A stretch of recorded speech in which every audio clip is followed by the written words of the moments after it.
Prologue. The comet's tail spread across the dawn, a red slash that bled above the crags of Dragonstone like a wound in the pink and purple sky. The Maester stood on the wind-swept balcony outside his chambers. It was here the ravens came after long flight. Their dropping speckled the gargoyles that rose 12 feet tall on either side of him, a hellhound and a wyvern, 2 of the 1,000 that brooded over the walls of the ancient fortress. When first he came to Dragonstone, the army of stone grotesques had made him uneasy, but as the years passed, he'd grown used to them. Now he thought of them as old friends. The 3 of them watched the sky together with foreboding. The Maester did not believe in omens, and yet, old as he was, Cresson had never seen a comet half so bright, nor yet that colour, that terrible colour, the colour of blood and flame and sunsets. He wondered if his gargoyles had ever seen its like. They had been here so much longer than he had, and would still be here long after he was gone. If stone tongues could speak. Such folly! He leaned against the battlement, the sea crashing beneath him, the black stone rough beneath his fingers. Talking gargoyles and prophecies in the sky? I am an old done man, grown giddy as a child again. Had a lifetime's hard-worn wisdom fled him along with his health and strength? He was a Maester, trained and chained in the great citadel of Old Town. What had he come to, when superstition filled his head as if he were an ignorant field hand? And yet, the comet burned even by day now, while pale grey steam rose from the hot vents of Dragonmont behind the castle. And yestermorn a white raven had brought word from the citadel itself, word long expected, but no less fearful for all that, word of summer's end, omens all, too many to deny. What does it all mean? He wanted to cry. Maester Cresson, we have visitors. Pilot spoke softly, as if loath to disturb Cresson's solemn meditations. Had he known what dribble filled his head, he would have shouted. The princess would see the white raven. Ever correct, Pilus called her princess now, as her lord father was a king. King of a smoking rock in a great salt sea, yet a king nonetheless. Her fool is with her. The old man turned away from the dawn, keeping hand on his wyvern to steady himself.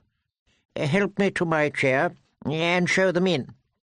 Taking his arm, Pilus led him inside. In his youth, Cresson had walked briskly, but he was not far from his 80th name day now, and his legs were frail and unsteady. 2 years past, he had fallen and shattered a hip, and it had never mended properly. Last year, when he took ill, the citadel had sent Pilus out from Old Town, mere days before Lord Stannis had closed the isle, to help him in his labours, it was said, but Cresson knew the truth. Pilus had come to replace him when he died. He did not mind. Someone must take his place, and sooner than he would like. He let the younger man settle himself behind his books and papers. Go bring her. It is ill to keep a lady waiting. He waved a hand, a feeble gesture of haste from a man no longer capable of hastening. His flesh was wrinkled and spotted, his skin so papery thin that he could see the web of veins and the shape of bones beneath. And how they trembled, these hands of his that had once been so sure and deft. When Pilus returned, the girl came with him, shy as ever. Behind her, shuffling and hopping in that queer sideways walk of his, came her fool. On his head was a mock helm fashioned from an old tin bucket, with a rack of deer antlers strapped to the crown and hung with cowbells. With his every lurching step, the bells rang, each with a different voice. Clang-a-dang, bong-dong, ring-a-ling, clong, clong, clong. "Who comes to see us so early, Pilus?" Cresson said. "It's me, and Patches, Maester." Guileless blue eyes blinked at him. Hers was not a pretty face, alas. The child had a Lord Father's square jut of jaw, and her mother's unfortunate ears, along with a disfigurement all her own, the legacy of a bout of grayscale that had almost claimed her in the crib. Across half a cheek and well down her neck, her flesh was stiff and dead, the skin cracked and flaking, mottled black and grey and stony to the touch. "Pilus said we might see the White Raven." "Indeed you may," Cresson answered, as if he would ever deny her. She had been denied too often in her time. Her name was Shireen. She would be 10 on her next name day, and she was the saddest child that Maester Cresson had ever known. "Her sadness is my shame," the old man thought. "Another mark of my failure. Maester Pilus, do me a kindness and bring the bird down from the rookery for Lady Shireen." "It would be my pleasure." Pilus was a polite youth, no more than 25, yet solemn as a man of 60. If only he had more humour, more life in him. That was what was needed here. Grim places needed lightning, not solemnity, and Dragonstone was grim beyond a doubt. A lonely citadel in the wet waste surrounded by storm and salt, with the smoking shadow of the mountain at its back. A maester must go where he is sent. So Cresson had come here with his lord's home 12 years past, and he had served, and served well. Yet he had never loved Dragonstone, nor ever felt truly at home here. Of late, when he woke from restless dreams, in which the Red Woman figured disturbingly, he often did not know where he was. The fool turned his patched and piebald head to watch Pilus climb the steep iron steps to the rookery. His bells rang with emotion. "Under the sea, the birds have scales for feathers," he said, clang-a-langing. I know, oh-ho-ho." Even for a fool, Patchface was a sorry thing. Perhaps once he could evoke gales of laughter with a quip, but the sea had taken that power from him, along with half his wits and all his memory. He was soft and obese, subject to twitches and trembles, incoherent as often as not. The girl was the only one who laughed at him now, the only one who cared if he lived or died. "An ugly little girl and a sad fool, and Maester makes 3. Now there is a tale to make men weep." "Sit with me, child." Cresson beckoned her closer. "This is early to come calling, scarce past dawn. You should be snug in your bed." "I had bad dreams," Shireen told him. "About the dragons. They were coming to eat me." The child had been plagued by nightmares as far back as Maester Cresson could recall. "We have talked of this before," he said gently. "The dragons cannot come to life. They are carved of stone, child. In olden days our island was the westernmost outpost of the great freehold of Valyria. It was the Valyrians who raised this citadel, and they had ways of shaping stone since lost to us. A castle must have towers wherever 2 walls meet at an angle for defence. The Valyrians fashioned these towers in the shape of dragons to make their fortress seem more fearsome, just as they crowned their walls with 1,000 gargoyles instead of simple crenellations." He took her small pink hand in his own frail, spotted one, and gave it a gentle squeeze. "So you see, there's nothing to fear." Shireen was unconvinced. "What about the thing in the sky? Dalla and Matrice were talking by the well, and Dalla said she heard the Red Woman tell Mother that it was dragon's breath. If the dragons are breathing, doesn't that mean they're coming to life?" "The Red Woman," Maester Cresson thought sourly. "Ill enough that she's filled the head of the mother with her madness. Must she poison the daughter's dreams as well?" He would have a stern word with Della, warn her not to spread such tales. "The thing in the sky is a comet, sweet child, a star with a tail, lost in the heavens. It will be gone soon enough, never to be seen again in our lifetimes. Watch and see." Shireen gave a brave little nod. "Mother says that the white raven means it's not summer any more." "That is so, my lady. The white ravens fly only from the citadel." Cressen's fingers went to the chain about his neck, each link forged from a different metal, each symbolizing his mastery of another branch of learning, the maester's collar, mark of his order. In the pride of his youth he had worn it easily, but now it seemed heavy to him, the metal cold against his skin.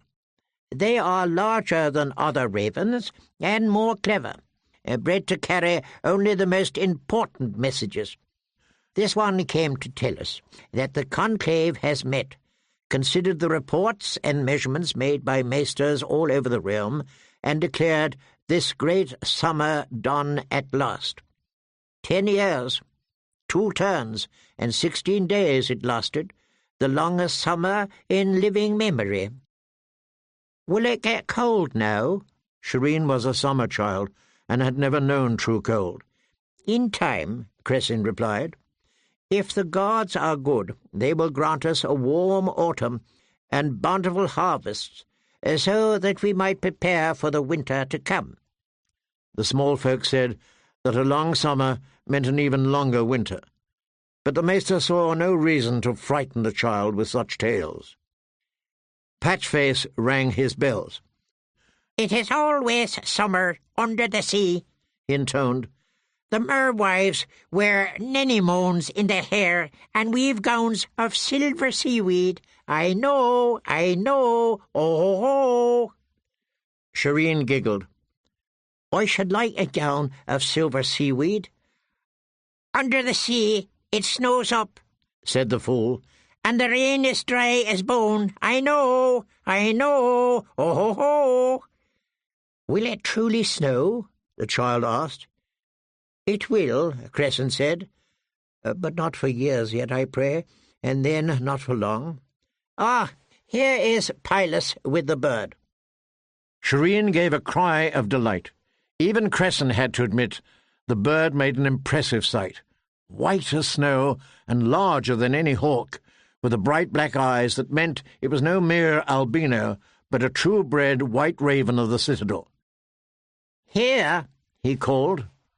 The raven spread its wings, leapt into the air, and flapped noisily across the room to land on the table beside him. "I'll see to your breakfast now," Pilus announced. Cressen nodded. "This is Lady Shireen," he told the raven. The bird bobbed its pale head up and down as if it were bowing. "Lady," it croaked, "lady." The child's mouth gaped open. "It talks." A few words. As I said, they are clever, these birds." "Clever bird, clever man, clever fool," said Patchface, jangling. "Oh, clever fool." He began to sing. "The shadows come to dance, my lord, dance, my lord, dance, my lord." He sang, hopping from one foot to the other and back again. "The shadows come to stay, my lord, stay, my lord, stay, my lord." He jerked his head with each word, the bells in his antlers sending up a clangor. The white raven screamed and went flapping away to perch on the iron railing of the rookery stairs. Shireen seemed to grow smaller. "He sings that all the time. I told him to stop, but he won't. He makes me scared. Make him stop." "And how do I do that?" the old man wondered. "Once I might have silenced him forever, but now—" Patchface had come to them as a boy. Lord Stephen, of cherished memory, had found him in Volantis, across the narrow sea. The king, the old king, Ares II Targaryen, who had not been quite so mad in those days, had sent his lordship to seek a bride for Prince Rhaegar, who had no sisters to wed. "We have found the most splendid fool," he wrote Cressen, a fortnight before he was to return home from his fruitless mission.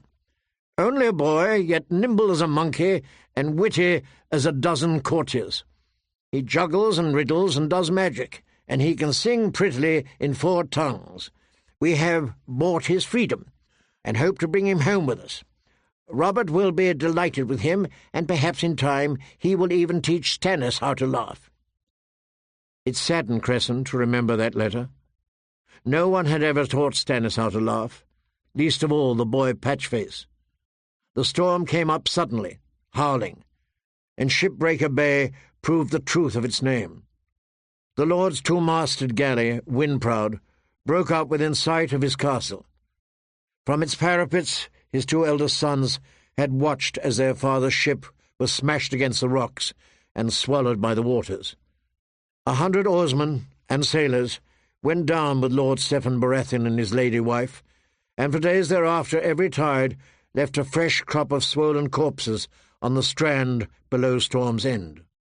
The boy washed up on the 3rd day. Maester Cresson had come down with the rest to help put names to the dead. When they found the fool, he was naked, his skin white and wrinkled, and powdered with wet sand. Cresson had thought him another corpse, but when Jommy grabbed his ankles to drag him off to the burial wagon, the boy coughed water and sat up. To his dying day, Jommy had sworn that Patchface's flesh was clammy cold. No one ever explained those 2 days the fool had been lost in the sea. The fisherfolk liked to say a mermaid had taught him to breathe water in return for his seed. Patchface himself had said nothing. The witty, clever lad that Lord Stephen had written of never reached Storm's End. The boy they found was someone else, broken in body and mind, hardly capable of speech, much less of wit. Yet his fool's face left no doubt of who he was. It was the fashion in the free city of Volantis to tattoo the faces of slaves and servants. From neck to scalp the boy's skin had been patterned in squares of red and green motley.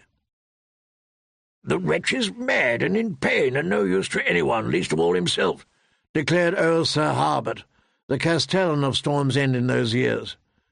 "The kindest thing you could do for that one is to fill his cup with the milk of the puppy, a painless sleep, and there's an end to it. He'd bless you if he had the wit for it." But Cresson had refused, and in the end he had won. Whether Patchface had gotten any joy of that victory, he could not say, not even today, so many years later. "The shadows come to dance, my lord, dance, my lord, dance, my lord," the fool sang on, swinging his head and making his bells clang and clatter. "Bong dong, ring-a-ling, bong dong." "Lord!" the white raven shrieked. "Lord! Lord! Lord!" "A fool will sing what he will," the maester told his anxious princess. "You must not take his words to heart. On the morrow he may remember another song, and this one will never be heard again. He can sing prettily in 4 tongues. Lord Stephen had written. Pylus strode through the door. "Maester pardons." "You have forgotten the porridge," Cresson said, amused. That was most unlike Pylus. "Maester, Sir Davos returned last night. They were talking of it in the kitchen. I thought you would want to know at once." "Davos? Last night, you say? Where is he?" "With the king. They have been together most of the night." There was a time when Lord Stannis would have woken him, no matter the hour, to have him there to give his counsel. "I should have been told," Cresson complained. "I should have been woken." He disentangled his fingers from Shireen's. "Pardons, my lady, but I must speak with your lord father. Pylus, give me your arm. There are too many steps in this castle, and it seems to me they add a few every night, just to vex me." Shireen and Patchface followed them out, but the child soon grew restless with the old man's creeping pace and dashed ahead, the fool lurching after her with his cowbells clanging madly. Castles are not friendly places for the frail, Cresson was reminded as he descended the turnpike stairs of Sea Dragon Tower. Lord Stannis would be found in the chamber of the painted table atop the stone drum, Dragonstone's central keep, so named for the way its ancient walls boomed and rumbled during storms. To reach him, they must cross the gallery, pass through the middle and inner walls with their guardian gargoyles and black iron gates, and ascend more steps than Cresson had cared to contemplate. Young men climbed steps 2 at a time. For old men with bad hips, every one was of torment. But Lord Stannis would not think to come to him, so the Maester resigned himself to the ordeal. He had Pylus to help him, at the least, and for that he was grateful. Shuffling along the gallery, they passed before a row of tall arched windows with commanding views of the outer bailey, the curtain wall, and the fishing village beyond. In the yard, archers were firing at practice butts to the call of "Notch! Draw! Loose!" The arrows made a sound like a flock of birds taking wing. Guardsmen strode the wall walks, peering between the gargoyles on the host camp without. The morning air was hazy with the smoke of cook fires as 3,000 men sat down to break their fasts beneath the banners of their lords. Past the sprawl of the camp, the anchorage was crowded with ships. No craft that had come within sight of Dragonstone this past half-year had been allowed to leave again. Lord Stannis's Fury, a triple-decked war galley of 300 oars, looked almost small beside some of the big-bellied carracks and cogs that surrounded her. The guardsmen outside the stone drum knew the maesters by sight, and passed them through. "Wait here," Cresson told Pylus within. "It's best I see him alone." "It's a long climb, Maester." Cresson smiled. You think I have forgotten? I have climbed these steps so often I know each one by name." Halfway up, he regretted his decision. He had stopped to catch his breath and ease the pain in his hip when he heard the scuff of boots on stone, and came face to face with Sir Davos Seaworth descending. Davos was a slight man, his low birth written plain upon a common face. A well-worn green cloak, stained by salt and spray and faded from the sun, draped his thin shoulders over brown doublet and breeches that matched brown hair and eyes. About his neck, a pouch of worn leather hung from a thong. His small beard was peppered with grey, and he wore a leather glove on his maimed left hand. When he saw Cresson, he checked his descent. "Sir Davos," the Maester said, "when did you return?" "In the black of morning, my favourite time." It was said that no one ever handled a ship by night half so well as Sir Davos Shorthand. Before Lord Stannis had knighted him, he had been the most notorious and elusive smuggler in all the 7 kingdoms. "And?" The man shook his head. "It is as you warned him. They will not rise, Maester. Not for him. They do not love him." No, Cresson thought, nor will they ever. He is strong, able, just past the point of wisdom. Yet it is not enough. It has never been enough. "You spoke to them all?" "All? No. Only those that would see me. They do not love me either, these highborns. To them I'll always be the Onion Knight." His left hand closed, stubby fingers locking into a fist. Stannis had hacked the ends off at the last joint, all but the thumb. "I brought bread with Gullion Swan and old Penrose, and the task consented to a midnight meeting in a grove. The others, well, Beric Dondarrion has gone missing. Some say dead. And Lord Caron is with Renly, Bryce the Orange of the Rainbow Guard." "The Rainbow Guard?" "Renly's made his own King's Guard," the one-time smuggler explained. "But these 7 don't wear white. Each one has its own colour. Loras Tyrell's their Lord Commander. It was just the sort of notion that would appeal to Renly Baratheon, a splendid new order of knighthood, with gorgeous new raiment to proclaim it. Even as a boy, Renly had loved bright colours and rich fabrics, and he had loved his games as well. "Look at me!" he would shout as he ran, laughing through the halls of Storm's End. "Look at me, I'm a dragon!" Or, "Look at me, I'm a wizard!" Or, look at me, I'm the rain god!" The bold little boy, with wild black hair and laughing eyes, was a man grown now, 21, and still he played his games. "Look at me, I'm a king," Crescent thought sadly. "Oh, Renly, dear sweet child, do you know what you're doing? And would you care if you did? Is there anyone who cares for him but me?" "What reasons did the lords give for their refusals?" he asked Sir Davos. "Well, as to that, some gave soft words and some blunt.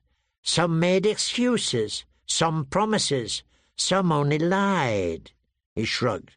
"In the end, words are just wind." "You could bring him no hope?" "Only the false sort, and I'd not do that," Davos said. "He had the truth for me." Maester Cresson remembered the day Davos had been knighted after the siege of Storm's End. Lord Stannis and a small garrison had held the castle for close to a year against the great host of Lords Tyrell and Redwyne. Even the sea was closed against them, watched day and night by Redwyne galleys flying the burgundy banners of the Arbor. Within Storm's End, the horses had long since been eaten. The dogs and cats were gone, and the garrison was down to roots and rats. Then came a night when the moon was new and black clouds hid the stars. Cloaked in that darkness, Davos the smuggler had dared the Redwyne cordon and the rocks of Shipbreaker Bay alike. His little ship had a black hull, black sails, black oars, and a hold crammed with onions and salt fish. Little enough, yet it had kept the garrison alive long enough for Eddard Stark to reach Storm's End and break the siege. Lord Stannis had rewarded Davos with choice lands on Cape Wrath, a small keep, and a knight's honours, but he had also decreed that he lose a joint of each finger of his left hand to pay for all his years of smuggling. Davos had submitted, on the condition that Stannis wield the knife himself.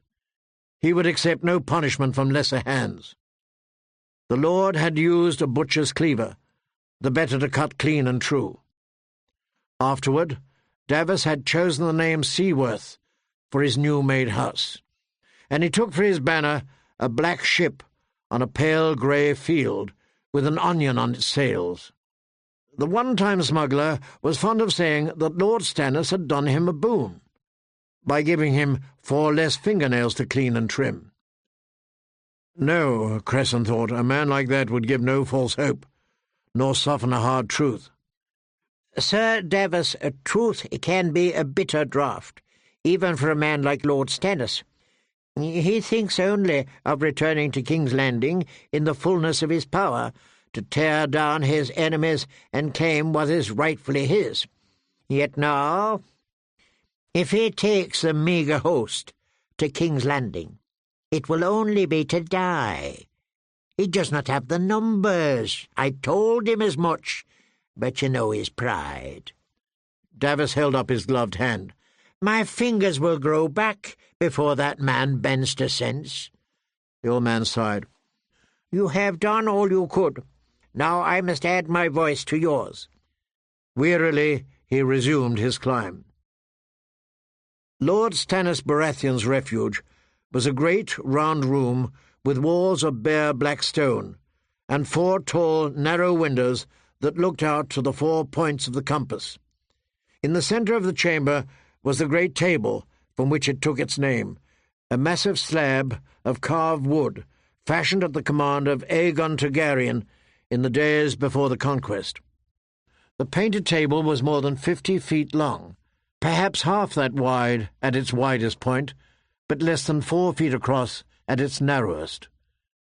Aegon's carpenters had shaped it after the land of Westeros, sawing out each bay and peninsula until the table nowhere ran straight.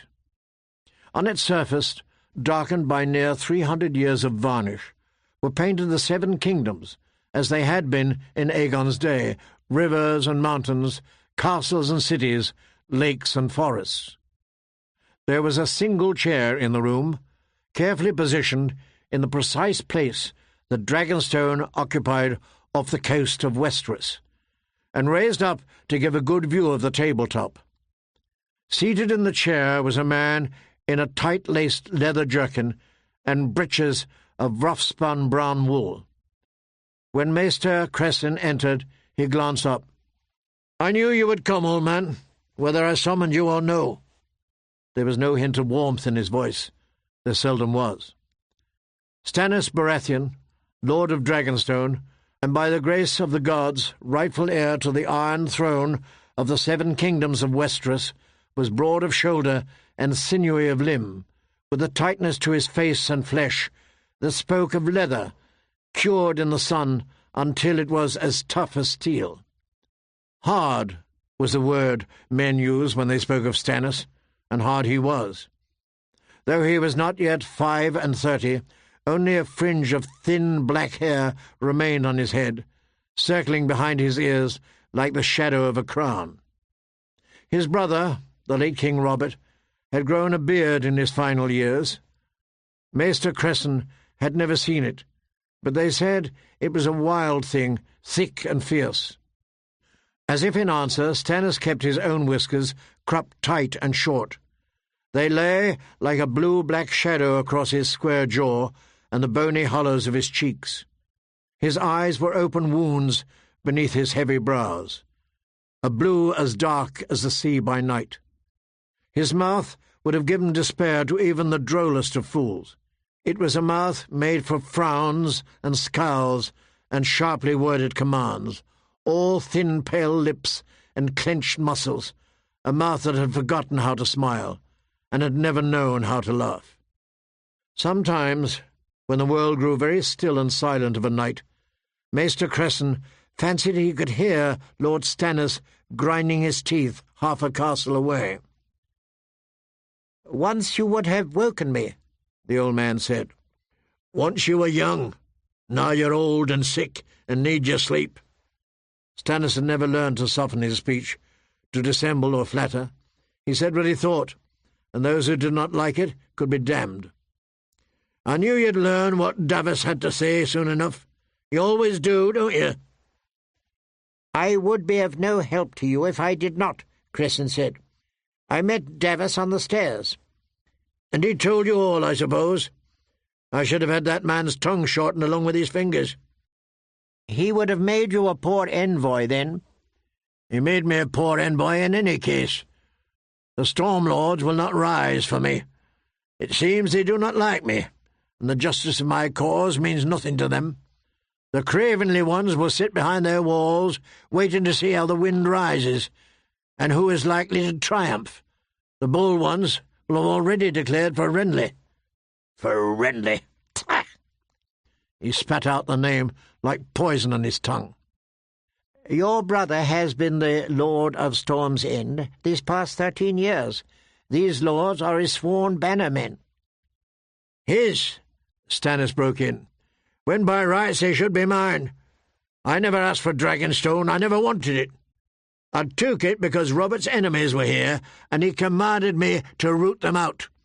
I built his fleet and did his work, dutiful as a younger brother should be to an elder, as Renly should be to me. And what was Robert's thanks? He names me Lord of Dragonstone, and gives Storm's End and its incomes to Renly. Storm's End belonged to House Baratheon for 300 years. By rights it should have passed to me when Robert took the Iron Throne." It was an old grievance, deeply felt, and never more so than now. Here was the heart of his lord's weakness. For Dragonstone, old and strong though it was, commanded the allegiance of only a handful of lesser lords, whose stony island holdings were too thinly peopled to yield up the men that Stannis needed.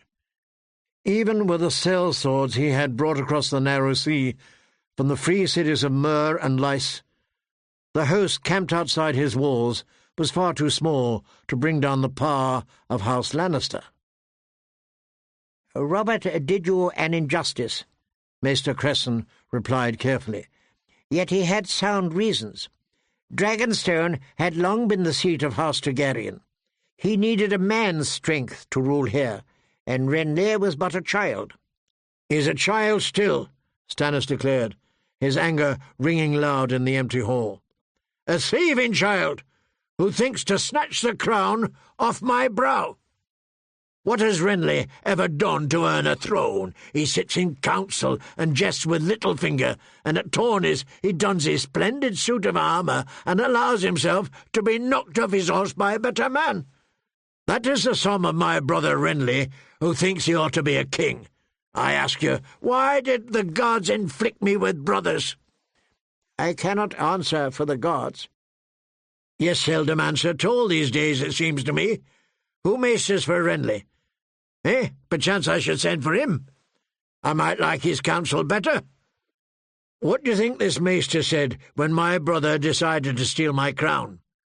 What counsel did your colleague offer to this traitor blood of mine?" "It would surprise me if Lord Renly sought counsel, your grace." The youngest of Lord Steffen's 3 sons had grown into a man bold but heedless, who acted from impulse rather than calculation.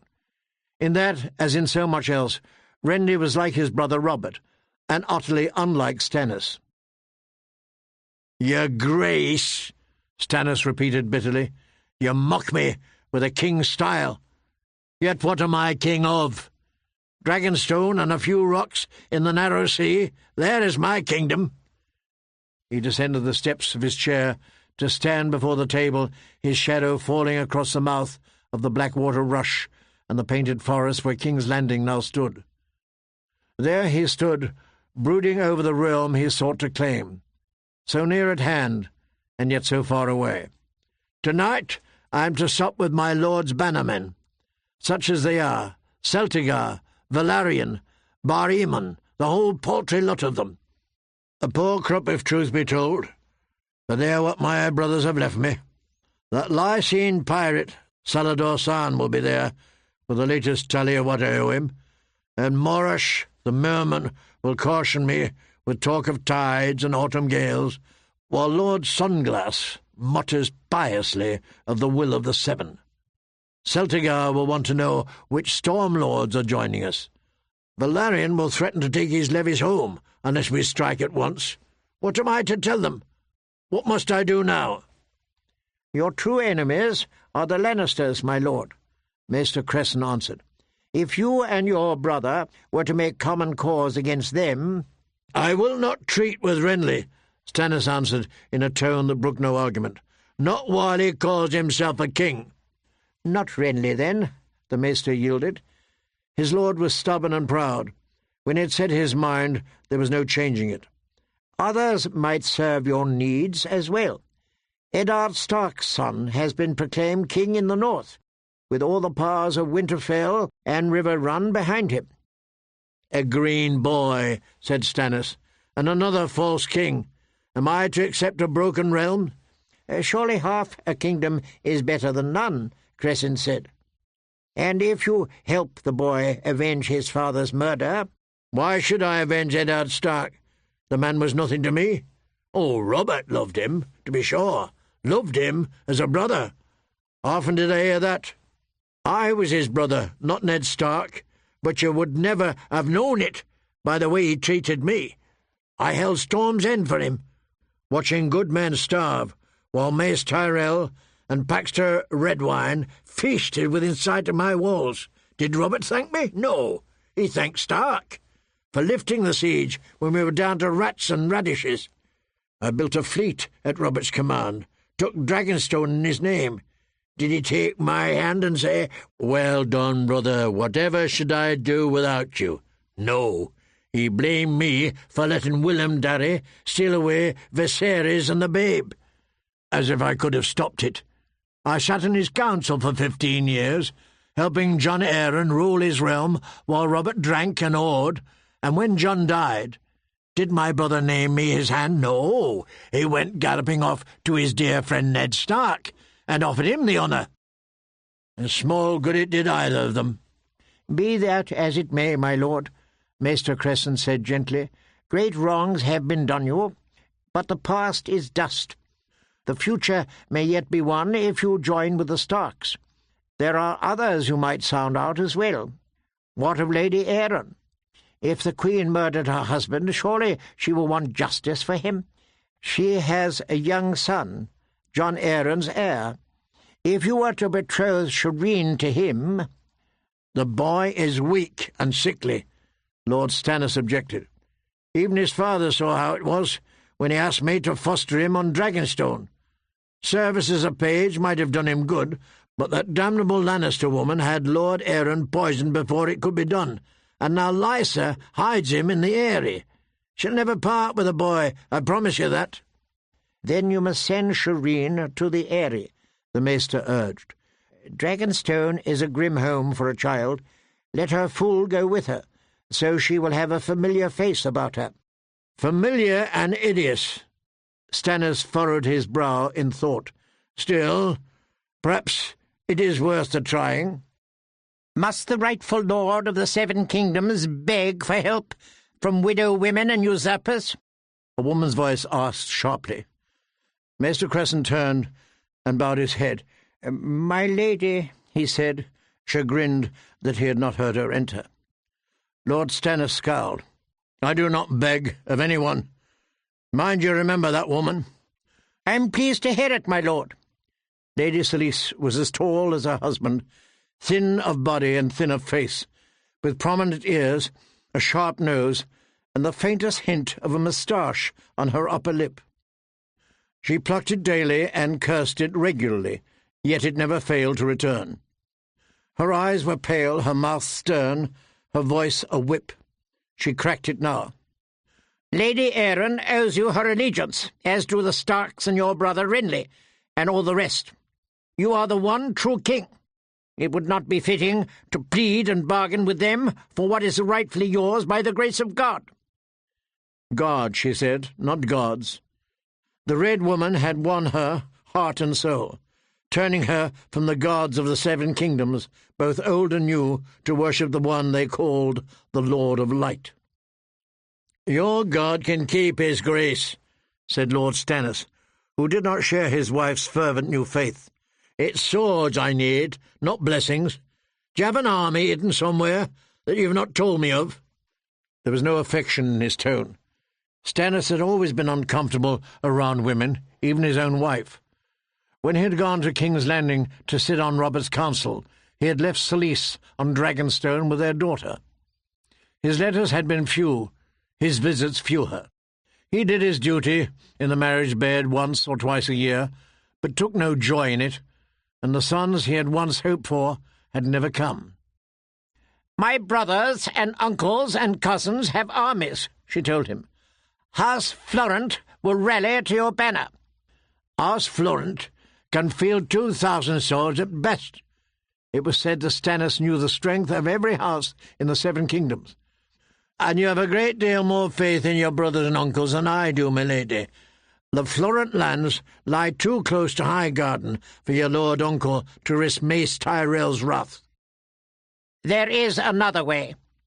Lady Selyse moved closer. Look out your windows, my lord. There is the sign you have waited for, blazoned on the sky. Red it is, the red of flame, red for the fiery heart of the true God. It is his banner, and yours. See how it unfurls across the heavens like a dragon's hot breath, and you the lord of Dragonstone. It means your time has come, your grace. Nothing is more certain. You are meant to sail from this desolate rock as Aegon the Conqueror once sailed, to sweep all before you as he did. Only say the word and embrace the power of the Lord of Light. How many swords will the Lord of Light put into my hand? Stannis demanded again. All you need, his wife promised. The swords of Storm's End and Highgarden for a start, and all their lords' bannermen. Davos would tell you different, Stannis said. Those swords are sworn to Renly. They love my charming young brother as they once loved Robert, and as they have never loved me. Yes, she answered, but if Renly should die— Stannis looked at his lady with narrowed eyes until Cressin could not hold his tongue. It is not to be thought, your grace. Whatever follies Renly has committed— Follies? I call them treasons. Stannis turned back to his wife. My brother is young and strong, and he has a vast host around him, and these rainbow knights of his. Melisande has gazed into the flames and seen him dead. Cressin was horror-struck. Fratricide? My lord, this is evil, unthinkable. Please listen to me. Lady Selise gave him a measured look. And what will you tell him, Maester? How he might win half a kingdom if he goes to the Starks on his knees and sells our daughter to Lysa Arryn? I've heard your counsel, Cressin, Lord Stannis said. Now I will hear hers. You are dismissed. Maester Cressin bent a stiff knee. He could feel Lady Selise's eyes on his back as he shuffled slowly across the room. By the time he reached the bottom of the steps, it was all he could do to stand erect. "Help me," he said to Pylus. When he was safe back in his own rooms, Cressin sent the younger man away and limped to his balcony once more to stand between his gargoyles and stare out to sea. One of Salador San's warships was sweeping past the castle, her gaily striped hull slicing through the grey-green waters as her oars rose and fell. He watched until she vanished behind a headland. Would that my affairs could vanish so easily. Had he lived so long for this? When a maester donned his collar, he put aside the hope of children. Yet Cressin had oft felt a father none the less. Robert, Stannis, Renly, 3 sons he had raised after the angry sea claimed Lord Stephen. Had he done so ill that now he must watch one kill the other? He could not allow it, would not allow it. The woman was at the heart of it, not the Lady Selise, the other one, the Red Woman. The servants had named her, afraid to speak her name. "I will speak her name," Cressin told his stone hellhound. "Melisande, her." Melisande of Asshai, sorceress, shadowbinder, and priestess to R'hllor, the Lord of Light, the Heart of Fire, the God of Flame and Shadow. Melisande, whose madness must not be allowed to spread beyond Dragonstone. His chambers seemed dim and gloomy after the brightness of the morning. With fumbling hands the old man lit a candle and carried it to the workroom beneath the rookery stair, where his ointments, potions, and medicines stood neatly on their shelves.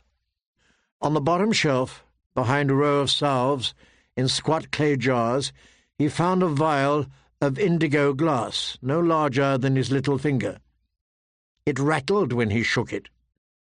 Cressin blew away a layer of dust and carried it back to his table.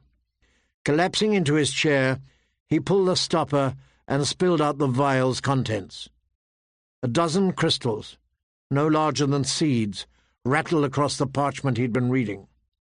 They shone like jewels in the candlelight, so purple that the maester found himself thinking that he had never truly seen the colour before.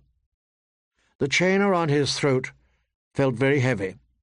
He touched one of the crystals lightly with the tip of his little finger. Such a small thing to hold the power of life and death. It was made from a certain plant that grew only on the islands of the Jade Sea, half a world away. The leaves had to be aged and soaked in a wash of limes and sugar water and certain rare spices from the summer isles. Afterward, they could be discarded, but the potion must be thickened with ash and allowed to crystallize. The process was slow and difficult, the necessaries costly and hard to acquire. The alchemists of Lys knew the way of it, though, and the faceless men of Bravos, and the maesters of his order as well, though it was not something talked about beyond the walls of the citadel. All the world knew that a maester forged his silver link when he had learned the art of healing, but the world preferred to forget that men who knew how to heal also knew how to kill. Cresson no longer recalled the name the Yashai gave the leaf, or the lysine poison as the crystal. In the citadel it was simply called the Strangler. Dissolved in wine, it would make the muscles of a man's throat clench tighter than any fist, shutting off his windpipe. They said a victim's face turned as purple as the little crystal seed from which his death was grown, but so too did a man choking on a morsel of food. And this very night Lord Stennis would feast his bannermen, his lady wife, and the Red Woman, Melisande of Ashai. "I must rest," Maester Cresson told himself. "I must have all my strength come dark. My hands must not shake, nor my courage flag. It's a dreadful thing I do, yet it must be done. If there are gods, surely they will forgive me." He had slept so poorly of late, a nap would refresh him for the ordeal ahead. Wearily he tottered off to his bed. Yet when he closed his eyes, he could still see the light of the comet, red and fiery and vividly alive amidst the darkness of his dreams. "Perhaps it is my comet," he thought drowsily at the last, just before sleep took him. "An omen of blood, foretelling murder? Yes." When he woke, it was full dark. His bedchamber was black, and every joint in his body ached. Cresson pushed himself up, his head throbbing. Clutching for his cane, he rose unsteadily to his feet. "So late," he thought. "They did not summon me." He was always summoned for feasts, seated near the salt, close to Lord Stennis. His lord's face swam up before him. Not the man he was, but the boy he had been, standing cold in the shadows while the sun shone on his elder brother. Whatever he did, Robert had done first, and better. Poor boy, he must hurry, for his sake. The maester found the crystals where he had left them, and scooped them off the parchment. Cresson owned no hollow rings, such as the poisons of lice were said to favour, but a myriad of pockets great and small were sewn inside the loose sleeves of his robe. He secreted the strangler seeds in one of them, threw open his door, and called, "Pilus, where are you?" When he heard no reply, he called again, louder, "Pilus, I need help." Still there came no answer. That was queer. The young maester had his cell only half turned down the stairs, within easy earshot. In the end, Cresson had to shout for the servants. "Make haste," he told them. "I have slept too long. They will be feasting by now, drinking. I should have been woken." What had happened to Maester Pylos? Truly he did not understand. Again he had to cross the long gallery. A night wind whispered through the great windows, sharp with the smell of the sea.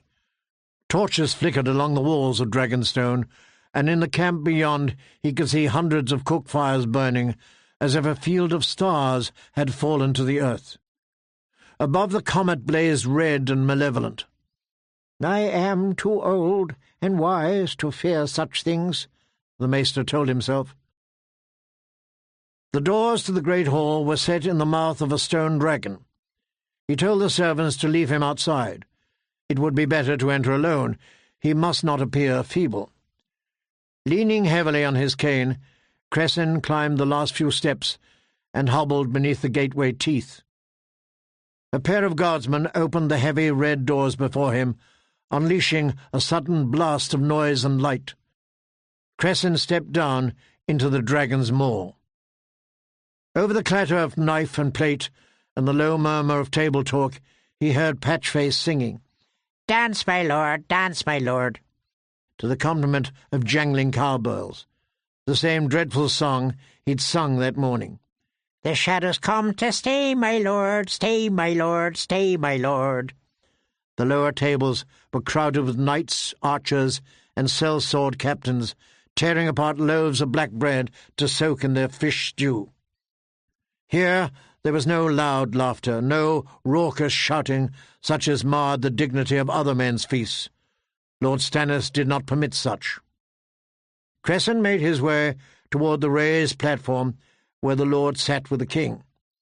He had to step wide around Patchface.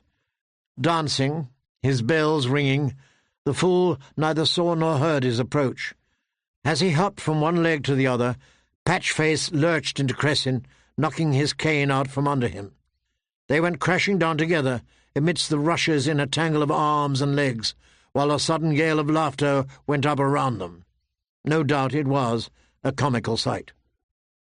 Patchface sprawled half on top of him, motley fool's face pressed close to his own. He had lost his tin helm with his antlers and bells. "Under the sea, you fall up," he declared. I know, oh, ho, ho." Giggling, the fool rolled off, bounded to his feet, and did a little dance. Trying to make the best of it, the maester smiled feebly and struggled to rise. But his hip was in such pain that for a moment he was half afraid that he had broken it all over again. He felt strong hands grasp him under the arms and lift him back to his feet. "Thank you, sir," he murmured, turning to see which knight had come to his aid. "Maester," said Lady Melisande, her deep voice flavoured with the music of the Jade Sea, "you ought to take more care."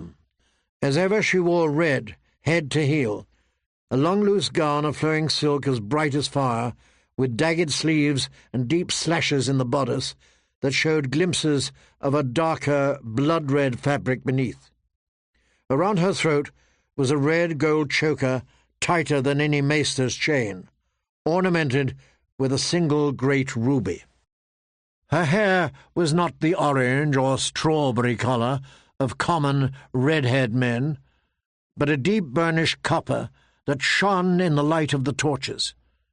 Even her eyes were red, but her skin was smooth and white, unblemished, pale as cream. Slender she was, graceful, taller than most knights, with full breasts and narrow waist and a heart-shaped face. Men's eyes that once found her did not quickly look away, not even a maester's eyes. Many called her beautiful. She was not beautiful. She was red, and terrible, and red. "I thank you, my lady." "A man your age must look to where he steps," Melisande said courteously. "The night is dark and full of terrors." He knew the phrase, some prayer of her faith. "It makes no matter. I have a faith of my own." "Only children fear the dark," he told her. Yet even as he said the words, he heard Patchface take up his song again. "The shadows come to dance, my lord, dance, my lord, dance, my lord." "Now here is a riddle," Melisande said. "A clever fool and a foolish wise man." Bending, she picked up Patchface's helm from where it had fallen and set it on Cresson's head. The cowbells rang softly as the tin bucket slid down over his ears. "A crown to match your chain, Lord Maester," she announced. All around them men were laughing. Cresson pressed his lips together and fought to still his rage. She thought he was feeble and helpless, but she would learn otherwise before the night was done. Old he might be, yet he was still a maester of the citadel. "I need no crown but truth," he told her, removing the fool's helm from his head. "There are truths in this world that are not taught at Old Town." Melisande turned from him in a swirl of red silk and made her way back to the high table where King Stannis and his queen were seated. Cresson handed the antlered tin bucket back to Patchface and made to follow. Maester Pylus sat in his place. The old man could only stop and stare. "Maester Pylus, he said at last. You did not wake me. His Grace commanded me to let you rest. Pilus had at least the grace to blush. He told me you are not needed here. Cresson looked over the knights and captains and lords sitting silent. Lord Celtigar, aged and sour, wore a mantle patterned with red crabs picked out in garnets. Handsome Lord Valarian chose sea-green silk, the white gold seahorse at his throat, matching his long fair hair. Lord Bar Eamon, that plump boy of 14, was swathed in purple velvet trimmed with white seal. Sir Axel Florent remained homely even in russet and fox fur. Pious Lord Sunglass wore moonstones at throat and wrist and finger, and the Lycene captain, Salador San, was a sunburst of scarlet satin, gold and jewels. Only Sir Davos dressed simply, in brown doublet and green wool mantle, and only Sir Davos met his gaze, with pity in his eyes. "You are too ill and too confused to be of use to me, old man." It sounded so like Lord Stannis's voice. But it could not be, it could not.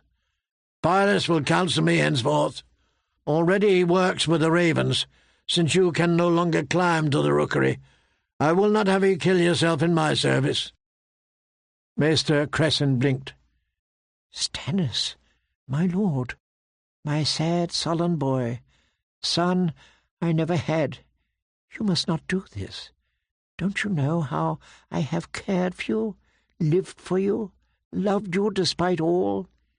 Yes, loved you, better than Robert even, or Renly, for you were the one unloved, the one who needed me most." Yet all he said was, "As you command, my lord, but I am hungry. Might not I have a place at your table?" "At your side? I belong at your side." Sir Davos rose from the bench. "I should be honoured if the maester would sit here beside me, your grace." "As you will." Lord Stannis turned away to say something to Melisande, who had seated herself at his right hand in the place of high honour. Lady Selyse was on his left, flashing a smile as bright and brittle as her jewels. Too far, Cresson thought dully, looking at where Sir Davos was seated. Half of the Lord's bannermen were between the smuggler and the high table. I must be closer to her if I am to get the strangler into her cup. Yet how? Patchface was capering about as the maester made his slow way around the table to Davos Seaworth. "Here we eat fish," the fool declared happily, waving a cud about like a sceptre. "Under the sea, the fish eat us. I know, oh ho ho." Sir Davos moved aside to make room on the bench. "We all should be in motley tonight," he said gloomily as Cresson seated himself, "for this is fool's business we're about. The Red Woman has seen victory in her flames, so Stannis means to press his claim, no matter what the numbers. Before she's done, we're all like to see what Patchface saw, I fear. The bottom of the sea." Cresson slid his hands up into his sleeves as if for warmth. His fingers found the hard lumps the crystals made in the wool. "Lord Stannis."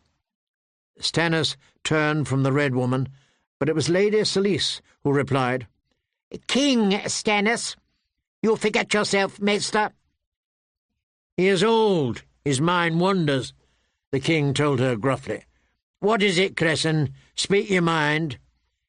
"As you intend to sail, it is vital that you make common cause with Lord Stark and Lady Aram."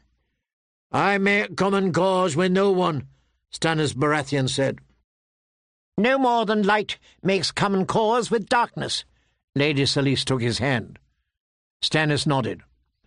"The Starks seek to steal half my kingdom, even as the Lannisters have stolen my throne and my own sweet brother, the swords and service and strongholds that are mine by rights.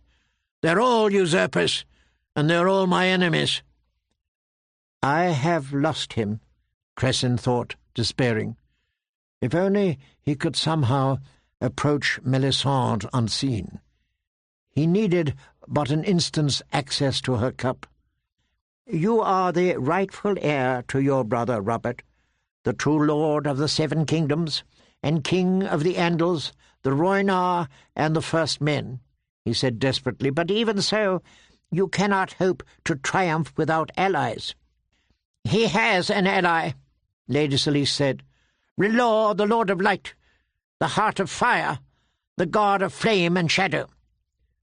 "Gods make uncertain allies at best," the old man insisted, "and that one has no power here." "You think not?"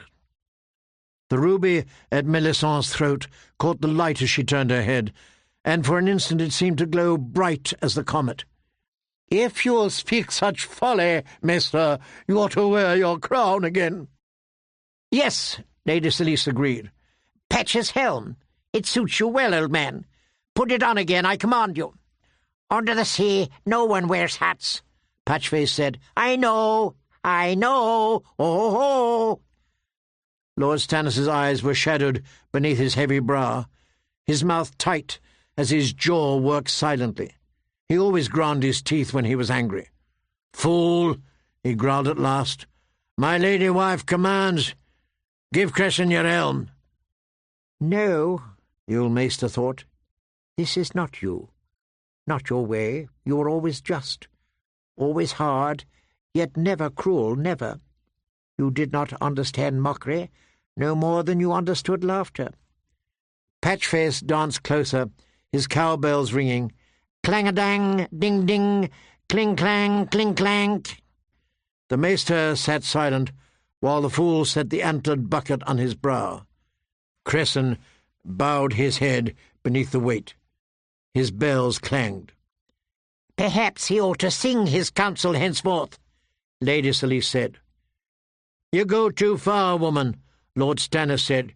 "He's an old man, and he served me well."